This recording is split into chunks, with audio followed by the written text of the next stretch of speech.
Salut! Alors voilà la nouvelle voiture qu'on a achetée pour les chiens, tout spécialement pour eux. Alors c'est pour faire des petits trajets parce que j'ai un trafic, si vous avez suivi mes précédentes vidéos. Mais voilà, je voulais une petite voiture pour aller se promener à gauche et à droite, tranquille. Et on a trouvé ce vieux Kangoo de la Poste. Mais je voulais quand même vous montrer ce que je fais sur une voiture. Toutes les voitures que j'ai eues, j'ai à peu près fait la même chose pour le confort des chiens et la sécurité des chiens. Les premières choses que je fais dès que j'ai une voiture, une nouvelle voiture. Donc première chose que je fais, c'est mettre des vitres teintées. Alors c'est pas de la qualité, hein.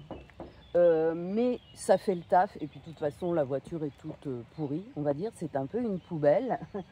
Mais ça fait le taf et tout de suite, au niveau de la chaleur, on sent la différence. Surtout que dans cette merveille, il n'y a pas la climatisation. Donc à l'avant et à l'arrière, tout de suite, je mets des vitres teintées. Enfin, c'est pas des vitres teintées, c'est de l'espèce de plastique qu'on colle et qui teinte les vitres. Et je prends la couleur la plus foncée. On n'a pas le droit de le faire à l'avant. Voilà. Et je mets un petit autocollant aussi, comme quoi j'ai des chiens. Voilà, donc celui-là, je l'ai trouvé sympa. Film comme ça, vous puissiez lire. Voilà, Dog is my co-pilot.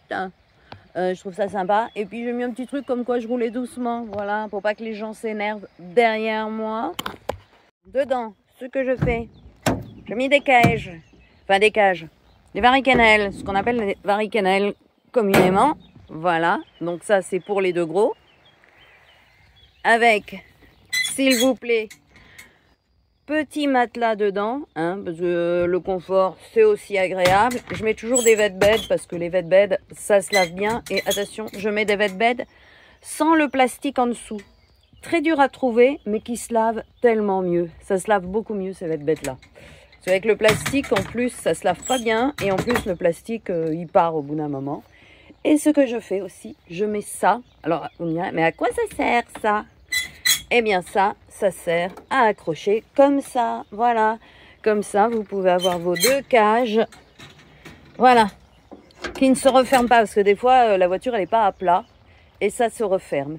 Et pourquoi je mets des cages dans ma voiture? Vous me direz, ouais, la sécurité, si tu as un accident. Point du tout, ce n'est absolument pas pour la sécurité en cas d'accident. Alors oui, s'il y a un accident, ça peut un peu les sauver.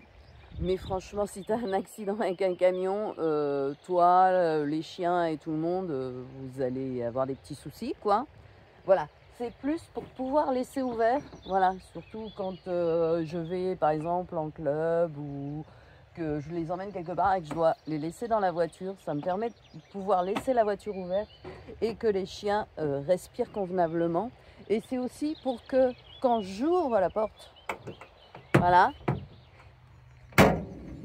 quand c'est fermé et que j'ouvre, qu'ils ne sortent pas comme des bourrins. Voilà, je peux un peu réguler les sorties, ça permet qu'ils ne se jettent pas sur les routes. Je voulais aussi préciser une petite chose au sujet des cages. Il y en a qui vont me parler des cages Braveur, enfin ces cages en fer. Je vais vous mettre une petite photo pour que vous voyez. Ouais, c'est plus solide et tout ça.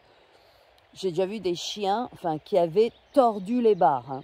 Voilà, ou des chiens qui avaient destroyé, parce que souvent il y a aussi des parties un peu en contreplaqué dans ces cages-là. Et j'ai déjà vu des chiens qui avaient dévoré l'espèce de contreplaqué. C'est pas plus solide et s'il y a un accident, voilà. Alors ça, c'est pas super solide non plus s'il y a un accident. De toute façon, quand il y a un accident, il n'y a pas de miracle. Et j'ai déjà vu aussi des photos avec des cages comme ça où soi-disant ça avait sauvé le chien. Non, c'est juste que l'impact a fait que les cages n'ont pas eu de soucis, quoi. Voilà. Non, c'est ces cages-là que je préfère. Alors, chacun son choix. Hein. Si vous préférez les cages Braveur, très grosses et tout ça, là. Je ne sais pas comment ça s'appelle d'abord. Il n'y a pas de nom. Mais moi, parce que ça se nettoie bien en plus. Voilà, c'est juste ça. Et que c'est facile à enlever, retirer et tout ça. Et qu'en plus, si vous avez besoin de prendre l'avion, ben, ces cages-là, elles sont autorisées dans l'avion. Elles sont même obligatoires dans l'avion. Alors que toutes les autres cages, eh ben, c'est niet dans l'avion. Alors, évidemment, on a aussi pour les deux petits. Voilà, même chose. Hein, sauf qu'eux n'ont pas le petit matelas. parce que mademoiselle bouffe tout. Voilà, donc s'il y avait un petit matelas, elle m'en ferait des petits copeaux. Et puis, ils ont tellement de poils qu'ils ont leur matelas intégré à eux-mêmes. Ce que j'emmène pour les chiens dans la voiture, vous voyez, elle est tellement neuve qu'il y a encore le petit tapis en plastique. Une gamelle d'eau nécessaire, de l'eau évidemment, et un spritch pour nettoyer les chiens quand ils sont sales. J'ai fait une vidéo dessus, si ça vous intéresse, vous pouvez aller voir. Bon, la petite housse pour quand ils gèlent et tout ça, et du produit pour les tiques. Alors, je vous montre pas la marque, de toute façon il n'y a plus, c'est plus ce qu'il y a d'origine. Je mets du vinaigre blanc avec de l'huile de lavande ou du, comment ça s'appelle, de la menthe poivrée, voilà, en huile essentielle, pas grave. Et alors, mes chiens ils sont aussi sous pipette. Ça c'est pour rajouter un peu quand je sais que je vais aller dans des endroits où il y a beaucoup de tiques, mais où ils sont passés d'ailleurs. Ah, voilà. Mais c'est pas super efficace. Ça fait une petite odeur, mais il faut en mettre très souvent. Donc à chaque sortie, il faut en mettre. Bon, ben Zoé, elle s'est dit, ils vont jamais aller voir la vidéo où tu nettoies. Voilà, donc je vais me dégueulasser comme ça sur la même vidéo. Tu pourras faire un exemple. Voilà, parce que là, on est bien le même jour que cette vidéo. Alors, dans cette petite bouteille, j'ai de l'eau savonneuse, enfin de l'eau et du shampoing. Voilà. On pompe, c'est comme les Shadocks. Voilà. Et après, on nettoie. Voilà. Les cochoncetés de sa fille. Voilà. Alors, faut un peu frotter. Parce que madame, c'est bien dégueulassé et ça pue. Vous n'avez pas l'odeur.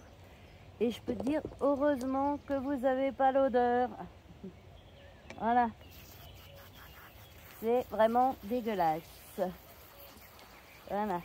Hop. Vous voyez comme l'eau sort. Elle est dégueulasse l'eau. Ça sort, c'est noir. Voilà. Ne bouge pas.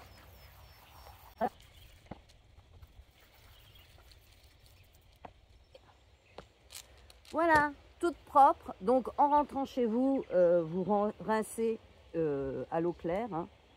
Voilà.